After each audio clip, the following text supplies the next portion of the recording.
Yo, what's up? This is your boy Postman, and you're tuned in to Post in the Diary Room. Welcome to Post in the Diary Room. And as you may know, every day is a good day to get a delivery from the Postman. And of course, if this is your very first time tuning in, please kindly like, share, subscribe, comment, do whatever is necessary to engage with the content. And rapper, model, and TV presenter Shane Eagle has released a brand new project, and it's called AKIRA. Now, this is a project that comes after the release of the very much underwhelming Green album. Well, technically, the title also seems to be inspired by Akira, and Akira is an animated character or an anime character that was birthed by a certain Japanese manga artist.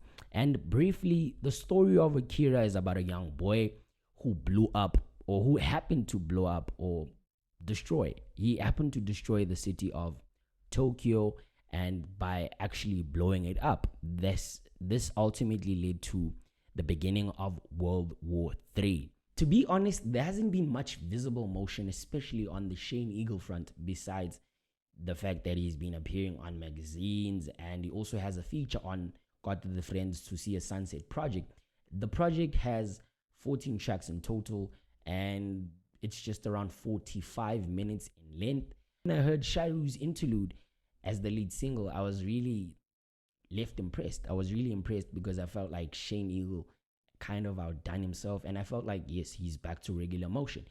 But also, the song has a really chill atmosphere that is brought by this lo-fi laced beat, and Shane Eagle was talking about him being the GOAT, or if you zing on him, he hopes he gets sleep paralysis. While Mutant is a song that is drenched in a boom bap beat, and it becomes evident that the comic book element is all over this particular project, because Shane Eagle also himself highlights that he's something out of a comic album.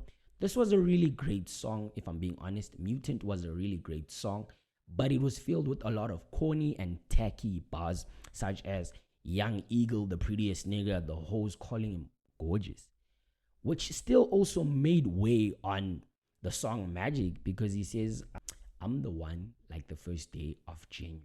But that's your Eagle and you love him. Wow. Major desire, major desire. This is one of the best songs on this project because it has a peculiar bounce, and the instrumentations also play a huge role, because this is Shane Eagle acknowledging the fact that his music has some sort of healing power, especially on the youth. He leaves us with something worth thinking about, considering the fact that he has ties with Dreamville. He says that one day, he says the king of the sky will link up with the king of the dreams and do something the world's never seen. Now, I don't want to be the one, actually talking about this or pushing this agenda forward, but it's not an agenda really. I think Shane Eagle might be manifesting that J. Cole feature.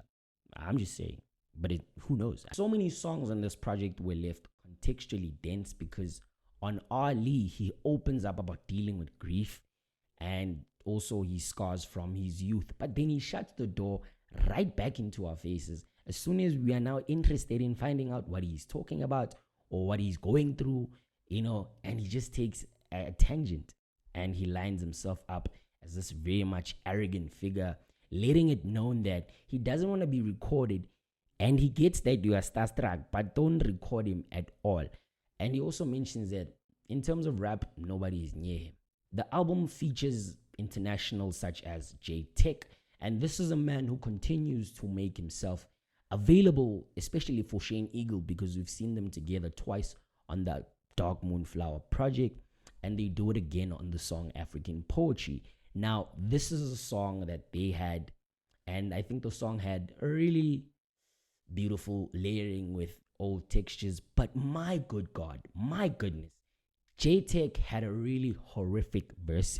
He killed the entire energy of this project, and I think that Shane Eagle could have just easily done this thing on his own, and it would have just sounded okay. Healing and Rise was a low effort contribution because both parts of the song are really boring. It's just him telling us that he's the greatest underdog to ever do it, and if people don't really mess with him, then they're on crack.